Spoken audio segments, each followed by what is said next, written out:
Bom, nós vamos agora tentar entender o que acontece quando uma empresa remunera um contribuinte individual que lhe presta serviços. Então, vamos aqui à nossa terceira situação. Vamos verificar quais são os encargos de uma empresa ao contratar um contribuinte individual, tá? Então, a base de cálculo das contribuições, tá? Também vai ser a remuneração paga, devida ou creditada a esse contribuinte individual, de acordo? Sobre a remuneração que a empresa pague a este contribuinte individual, ela deverá desembolsar uma contribuição de 20% e deverá reter do individual que lhe presta serviços uma contribuição de 11% sobre o salário de contribuição desse indivíduo. Então, vamos dizer que essa empresa pague a um sócio uma remuneração pro labore de R$10.000.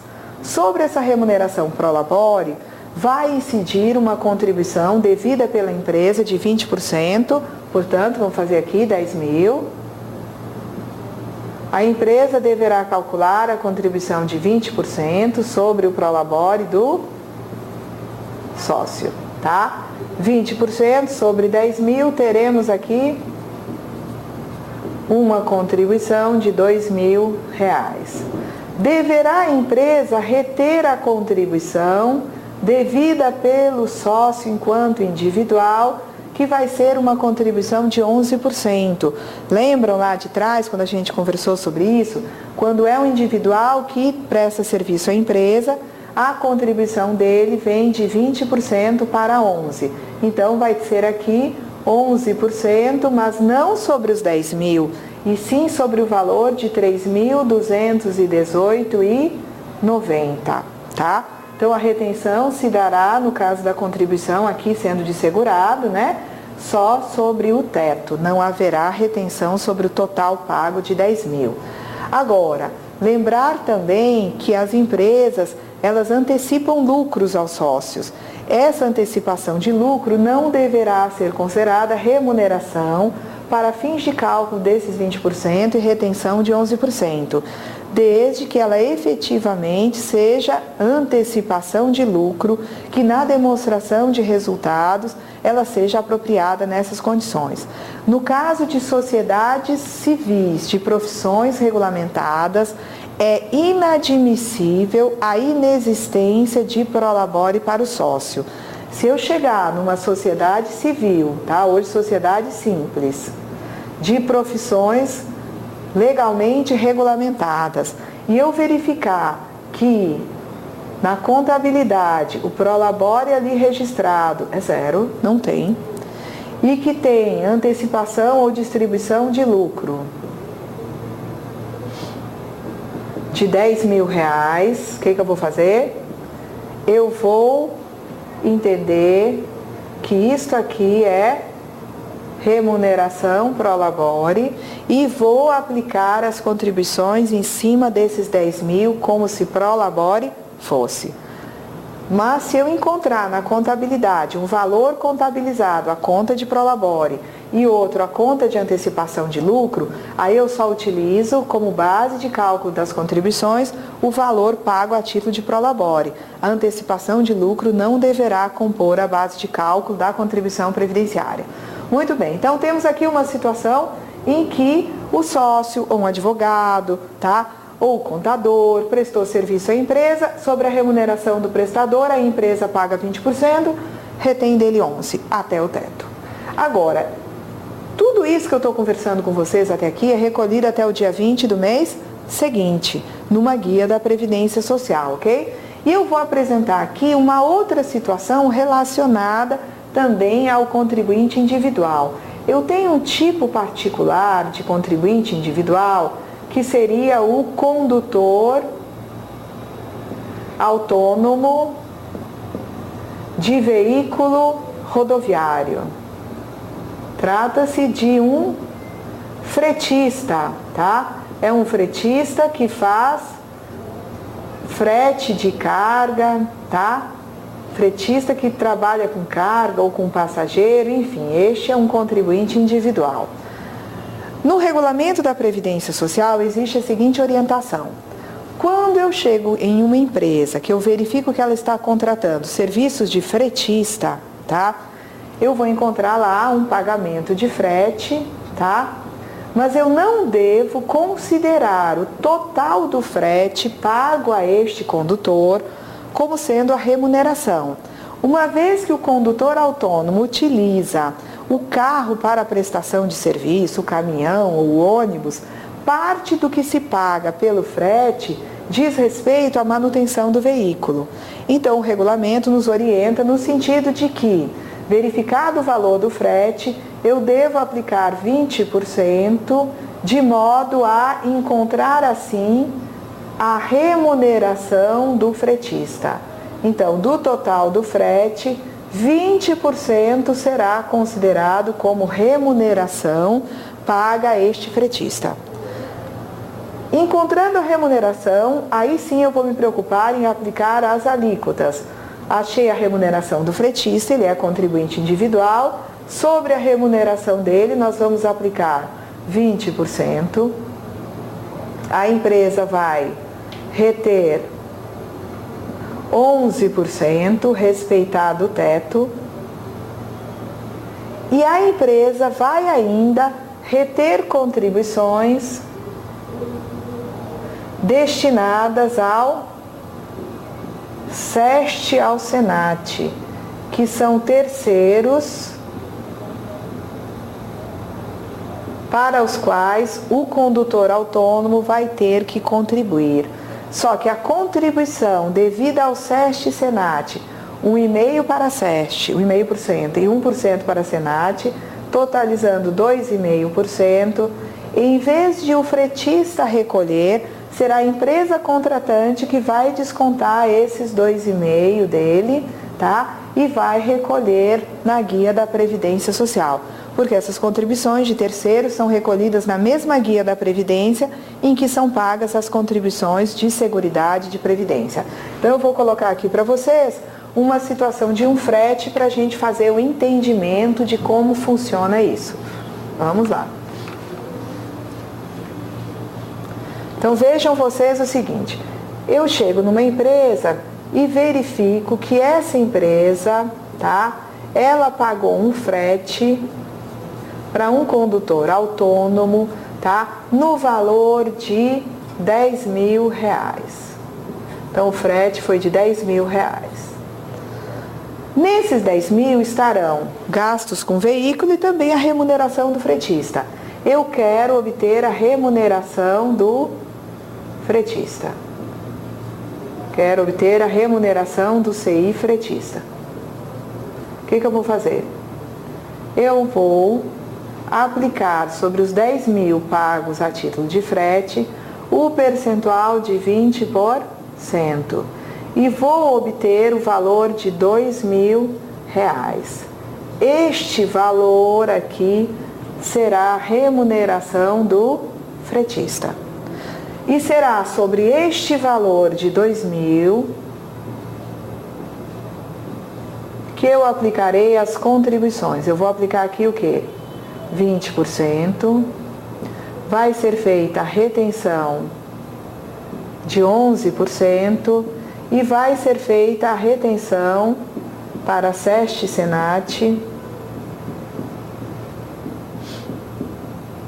no valor de 2,5%. Então eu vou ter aqui 20% sobre 2.400. 11% da retenção sobre 2.220. Reter SEST e SENAT sobre 2.000 dá quanto aqui? R$50. Então vamos entender aqui. O que a empresa gastou? Vamos tentar entender. A empresa gastou os 10.000, não foi? Do frete, mais o encargo de 20% sobre o frete, não é? Então a empresa, ela vai ter um desembolso de 10.000, pagamento do frete, e mais R$400 relativos ao valor de 20% aplicado sobre a remuneração do fretista. E o CI fretista? Quanto é que o CI fretista vai receber? Ele vai receber os 10 mil, mas deduzidos de quanto? Quanto é que nós vamos tirar dos 10 mil? Nós vamos tirar os 220, que é a contribuição a ser retida dele enquanto segurado, que é para a Previdência, ele deve, né, contribuir. E vamos descontar dele também R$50 a título de SEST e SENAT. Isso aqui são os 11%. Isso aqui seriam as contribuições do SEST e do SENAT. Então, ele não recebe o valor integral de 10 mil. Ele recebe 10 mil menos R$270, que são as contribuições que a empresa está obrigada a reter, tendo em vista este pagamento. De acordo? Então, temos aqui uma situação particular de contribuinte individual, onde do valor do frete eu tenho, né, que tirar um percentual que corresponderá à remuneração, sendo o restante relativo a gastos com o veículo que foi utilizado para a prestação de serviços. Eu vou aproveitar e lembrar para vocês, que está dentro do contexto do contribuinte individual, como é que funciona, tá? Essa questão de a contribuição do individual, que no artigo 199 está prevista como sendo de 20% percentual. Por que que essa contribuição ela é, né, reduzida no caso do individual prestando serviço para a empresa para o percentual de 11%? Então, nós teríamos aqui o seguinte: eu tenho a empresa que está pagando R$1.000 ao eletricista, não é assim? O que vai acontecer? Se eu caminhar pelo regulamento, examinando artigo após artigo, eu vou, em primeiro lugar, descobrir que no artigo 199 existe a previsão de que aquele segurado enquadrado na categoria de contribuinte individual, ele deverá contribuir com 20% sobre a remuneração até o teto. Tá? 1.000 está dentro do teto, que hoje é de R$ 3.218,90. Então, o eletricista deve contribuir com 20% sobre os R$1.000. No caso da empresa, tá? A empresa, eu vou encontrar adiante no artigo 201 do regulamento, que a empresa também estará obrigada a contribuir com 20% sobre os R$1.000, tá? O fato de eu ter um contratante do serviço, do eletricista, contribuindo, tá, vai me permitir, tá, diminuir a alíquota de 20% para 11%. Então, eu tenho aqui a empresa contratante já pagando 20% sobre os R$1.000. O eletricista, em vez de 20%, ele vai ter uma contribuição de 11%, que vai ser retida pela empresa. Então, cabe à empresa reter 11%, tá, dos R$1.000, e então a empresa recolhe isto que foi retido juntamente com a contribuição a seu cargo no dia 20 do mês subsequente. E a minha pergunta é: se essa empresa que está contratando contribuintes individuais fosse uma prefeitura municipal, fosse uma autarquia estadual, ela teria que, ao contratar contribuintes individuais, desembolsar esses valores, reter contribuições do individual? Perfeitamente.